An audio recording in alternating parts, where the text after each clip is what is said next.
ফের কুকথা রাজনীতির শাসকের বিজেপিকে কেউটে সাপ বলে কটাক্ষ এবং কটাক্ষ করলেন কে না বাসন্তীর বিধায়ক শ্যামল মণ্ডল।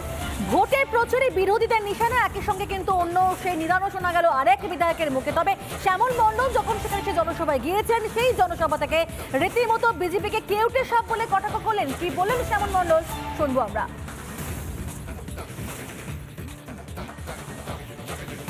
সবচেয়ে ভারতবর্ষের মানুষের বড় শত্রু, বাংলার বড় শত্রু হচ্ছে বিজেপি। আপনারা কি তৈরি থাকবেন? ঘরের বাড়ির বাস্তুর কাছে যদি বিজেপি আসে, জানবেন যে একটা কেউটে সাপ আসছে। কেউটে সাপ সঙ্গে সঙ্গে লাঠি সোনা ভাগ করবেন, সেই কেউটে সাপটাকে তাড়া করে মারতে মারতে নদীতে ফেলে দেবে। পাবে তো? দেখলেন যে জনসভায় বক্তব্য রাখছিলেন বিধায়ক, এবং সেখানে গিয়ে এই বাসন্তী বিধানসভা কেন্দ্রের বিধায়ক অর্থাৎ শ্যামল মণ্ডল তিনি এমনই মন্তব্য করলেন। কিন্তু ঠিক এই নিয়ে যখন তাকে প্রশ্ন করা হয়, তিনি রীতিমতো তার সাফাইও দিলেন। কি বললেন শ্যামল মণ্ডল তার সাফাইয়ের উত্তরে শুনব। এখন তো এইটাই সবচেয়ে বড় ওষুধ হচ্ছে বিজেপির বিরুদ্ধে। কারণ ওরা যেভাবে সারা ভারতবর্ষে ধর্মের নাম করে যেভাবে সাম্প্রদায়িকতার বিষ ছড়াচ্ছে,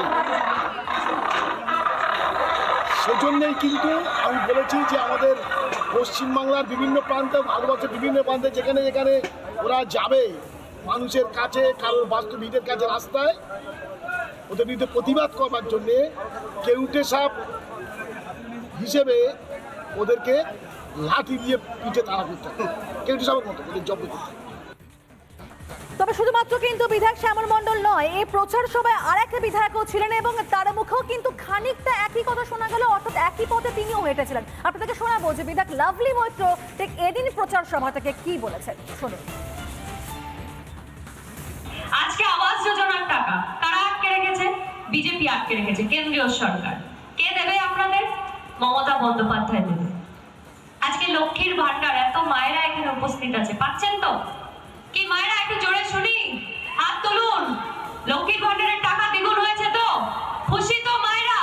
তাহলে লক্ষ্মীর ভান্ডারকে যদি আগামী দিনে রাখতে চান, বিজেপির ভান্ডারকে উপড়ে দিন বাংলা থেকে, তবেই লক্ষ্মীর ভান্ডারের জয় জয়কার হবে। আর মা লক্ষ্মীরা পারবে, আমার মায়েরা পারবে, কারণ মায়েরা সর্বশক্তিমান। মায়েদের শক্তিতেই আমরা এগিয়ে চলেছি, তাই তো? চলছে লোকসভা নির্বাচন এবং সেখানেও ফের কুকথা রাজনীতি শাসকের। কেউ কখনো বিজেপিকে কেউটে সাপ বলে কটাক্ষ করলেন, তো কেউ আবার দেখা যাচ্ছে বিজেপি প্রার্থীকে ঘেরাওয়ের নিদান দিলেন। রাজ্য বিজেপির সাধারণ সম্পাদক জগন্নাথ চ্যাটার্জি এই মুহূর্তে আমাদের সঙ্গে টেলিফোন লাইনে রয়েছে। আপনাকে স্বাগত রিপাবলিক বাংলায়। দেখুন যে আবারও সে কুকথা রাজনীতি চলছে শাসকের, কখনো কেউটে সাপের সঙ্গে তুলনা, তো কখনো আবার বিজেপি প্রার্থীকে ঘেরাওয়ের নিদান দিচ্ছেন বিধায়করা। কি বলবেন? এসব করে কোনো লাভ হবে না। আসলে যেটা হচ্ছে যে সারা বাংলার মানুষ এবার ঠিক করে নিয়েছে যে তারা চোর ধরো জেল ভরো। বিজেপির প্রার্থীকে কেউটে সাপ বলা, বিজেপিকে বিরুদ্ধে কটাক্ষ করা, কুকথা বলা, এসব করে কি ফল হয়েছিল তা ভারতবর্ষের মানুষ দেখিয়েছে। কখনো প্রধানমন্ত্রীকে মদ কা সওদাগার, কখনো প্রধানমন্ত্রীকে চৌকিদার, চোর। হ্যাঁ, এ ধরনের কথা যত কংগ্রেস সহ বিরোধী দলগুলি বলেছে, বিজেপির আসন সংখ্যা তত বেড়েছে। তৃণমূল কংগ্রেস এই ধরনের আক্রমণ যত করবে, তা প্রমাণ করবে যে তারা হতাশার শিকার, তাদের আত্মবিশ্বাস নেই। এবং গত দু দফায় যে দুই ফেজে ভোট হয়েছে, তাতে এখনো অব্দি তৃণমূল কংগ্রেস খাতা খুলতে পারেনি। তা আরো যত 5টি পর্যায়ের ভোট আছে, যত ভোট এগোবে তৃণমূল কংগ্রেস বুঝতে পারবে যে যেভাবে শিক্ষক দুর্নীতি থেকে শুরু করে কয়লা গরুদের দুর্নীতিতে নিমজ্জ এই সরকার, যেভাবে সন্দেশখালীর ঘটনা ঘটছে, মায়েদের নিরাপত্তা নেই, উল্টো থেকে মোদিজির গ্যারেন্টি মানে গ্যারেন্টি পূরণের গ্যারেন্টি, এটাও পশ্চিমবঙ্গের মানুষ বুঝেছে। তাই মোদিজির সভা গতকাল মালদায়, যেখানে তৃণমূল কংগ্রেসের 2 শীর্ষ নেতা নেত্রীর মিটিং এ লোকই হচ্ছে না, আর মোদিজির সভায় লোককে জায়গা দেওয়া যাচ্ছে না।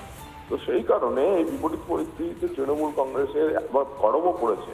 তো তাতে একটা মানসিক ভারসাম্য রাখাও ওদের নেতাদের অসুবিধা হচ্ছে বলে আমার মনে হচ্ছে। তো আমি ঈশ্বরের কাছে প্রার্থনা করবো যে গরম যত বাড়বে, সেই সঙ্গে পাল্লা দিয়ে তৃণমূল নেতাদের মানসিক ভারসাম্য থাকুক, ভারসাম্য বাড়ুক, তাহলে মুখে অন্তত বাজে কথা বেরোবে না। আর তারপর 4 জুনের পর তো তারা বুঝতেই পারবে যে কিরকম কারেন্ট তাদের লেগেছে।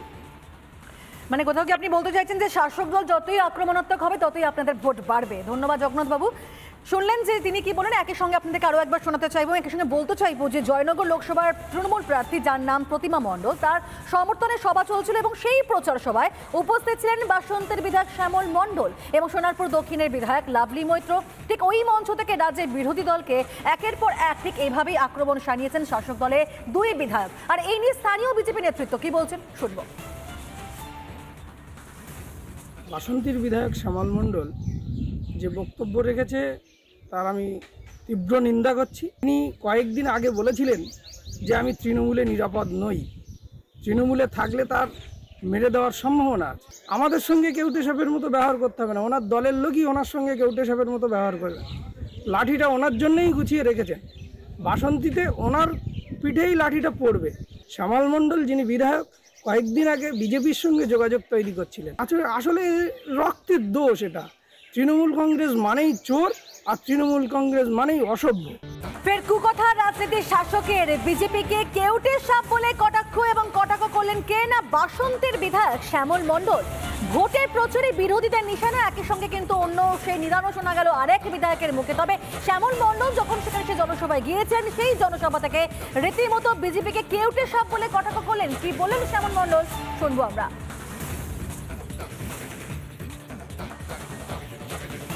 সবচেয়ে ভারতবর্ষের মানুষের বড় শত্রু, বাংলার বড় শত্রু হচ্ছে বিজেপি। আপনারা কি তৈরি থাকবেন? তৈরি থাকবেন।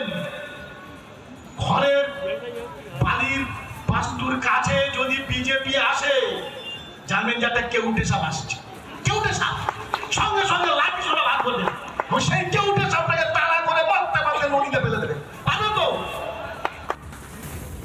দেখলেন যে জনসভায় বক্তব্য রাখছিলেন বিধায়ক এবং সেখানে গিয়ে এই বাসন্তী বিধানসভা কেন্দ্রের বিধায়ক অর্থাৎ শ্যামল মণ্ডল তিনি এমনই মন্তব্য করলেন। কিন্তু ঠিক এই নিয়ে যখন তাকে প্রশ্ন করা হয়, তিনি রীতিমতো তার সাফাইও দিলেন। কি বললেন শ্যামল মণ্ডল তার সাফাইয়ের উত্তরে শুনব। এখন তো এইটাই সবচেয়ে বড় ওষুধ হচ্ছে বিজেপির বিরুদ্ধে। কারণ ওরা যেভাবে সারা ভারতবর্ষে ধর্মের নাম করে যেভাবে সাম্প্রদায়িকতার বিষ ছড়াচ্ছে, সেজন্যই কিন্তু আমি বলেছি যে আমাদের পশ্চিমবাংলার বিভিন্ন প্রান্তে, ভারতবর্ষের বিভিন্ন প্রান্তে যেখানে যেখানে ওরা যাবে মানুষের কাছে, কারোর বাস্তুবিদের কাছে, রাস্তায় ওদের বিরুদ্ধে প্রতিবাদ করবার জন্যে কেউটে সাপ হিসেবে ওদেরকে লাঠি দিয়ে পিঠে তাড়া করতে হবে, কেউটে সাপের মতো ওদের জব্দ করতে হবে। তবে শুধুমাত্র কিন্তু বিধায়ক শ্যামল মণ্ডল নয়, এই প্রচার সভায় আরেক বিধায়কও ছিলেন এবং তার মুখেও কিন্তু খানিকটা একই কথা শোনা গেল, অর্থাৎ একই পথে তিনিও হেঁটেছিলেন। আপনাদেরকে শোনাবো যে বিধায়ক লাভলি মৈত্র ঠিক এদিন প্রচার সভা থেকে কি বলেছেন শুনুন। আজকে আবাস যোজনার টাকা কারা আটকে রেখেছে? বিজেপি আটকে রেখেছে, কেন্দ্রীয় সরকার। কে দেবে আপনাদের? মমতা বন্দ্যোপাধ্যায় দেবে। আজকে লক্ষ্মীর ভান্ডার, এত মায়েরা এখানে উপস্থিত আছে, পাচ্ছেন তো? কি মায়েরা একটু জোরে শুনি, হাত তুলুন। লক্ষ্মীর ভান্ডারের টাকা দ্বিগুণ হয়েছে তো? খুশি তো মায়েরা? তাহলে লক্ষ্মীর ভান্ডারকে যদি আগামী দিনে রাখতে চান, বিজেপির ভান্ডারকে উপড়ে দিন বাংলা থেকে, তবেই লক্ষ্মীর ভান্ডারের জয় জয়কার হবে। আর মা লক্ষ্মীরা পারবে, আমার মায়েরা পারবে, কারণ মায়েরা সর্বশক্তিমান। মায়েদের শক্তিতেই আমরা এগিয়ে চলেছি, তাই তো? চলছে লোকসভা নির্বাচন এবং সেখানেও ফের কুকথার রাজনীতি শাসকের। কেউ কখনো বিজেপিকে কেউটে সাপ বলে কটাক্ষ করলেন, তো কেউ আবার দেখা যাচ্ছে বিজেপি প্রার্থীকে ঘেরাওয়ের নিদান দিলেন। রাজ্য বিজেপির সাধারণ সম্পাদক জগন্নাথ চ্যাটার্জি এই মুহূর্তে আমাদের সঙ্গে টেলিফোন লাইনে রয়েছে। আপনাকে স্বাগত রিপাবলিক বাংলায়। দেখুন যে আবারও সেই কুকথার রাজনীতি চলছে শাসকের, কখনো কেউটে সাপের সঙ্গে তুলনা, তো কখনো আবার বিজেপি প্রার্থীকে ঘেরাওয়ের নিদান দিচ্ছেন বিধায়করা। কি বলবেন? এসব করে কোনো লাভ হবে না। আসলে যেটা হচ্ছে যে সারা বাংলার মানুষ এবার ঠিক করে নিয়েছে যে তারা চোর ধরো জেল ভরো। বিজেপির প্রার্থীকে কেউটে সাপ বলা, বিজেপিকে বিরুদ্ধে কটাক্ষ করা, কুকথা বলা, এসব করে কি ফল হয়েছিল তা ভারতবর্ষের মানুষ দেখিয়েছে। কখনো প্রধানমন্ত্রীকে মদ কা সওদাগার, কখনো প্রধানমন্ত্রীকে চৌকিদার, চোর। হ্যাঁ, এ ধরনের কথা যত কংগ্রেস সহ বিরোধী দলগুলি বলেছে, বিজেপির আসন সংখ্যা তত বেড়েছে। তৃণমূল কংগ্রেস এই ধরনের আক্রমণ যত করবে তা প্রমাণ করবে যে তারা হতাশার শিকার, তাদের আত্মবিশ্বাস নেই। এবং গত দু দফায় যে দুই ফেজে ভোট হয়েছে তাতে এখনো অব্দি তৃণমূল কংগ্রেস খাতা খুলতে পারেনি। আরো যত 5টি পর্যায়ের ভোট আছে যত ভোট এগোবে তৃণমূল কংগ্রেস বুঝতে পারবে যে যেভাবে শিক্ষক দুর্নীতি থেকে শুরু করে কয়লা গরুদের দুর্নীতিতে নিমজ্জ এই সরকার, যেভাবে সন্দেশখালীর ঘটনা ঘটছে, মায়েদের নিরাপত্তা নেই, উল্টো থেকে মোদিজির গ্যারেন্টি মানে গ্যারেন্টি পূরণের গ্যারেন্টি, এটাও পশ্চিমবঙ্গের মানুষ বুঝেছে। তাই মোদিজির সভা গতকাল মালদায়, যেখানে তৃণমূল কংগ্রেসের 2 শীর্ষ নেতা নেত্রীর মিটিংয়ে লোকই হচ্ছে না, আর মোদিজির সভায় লোককে জায়গা দেওয়া যাচ্ছে না। তো সেই কারণে এই বিপরীত পরিস্থিতিতে তৃণমূল কংগ্রেসের একবার গরমও পড়েছে। তো তাতে একটা মানসিক ভারসাম্য রাখাও তাদের অসুবিধা হচ্ছে বলে আমার মনে হচ্ছে।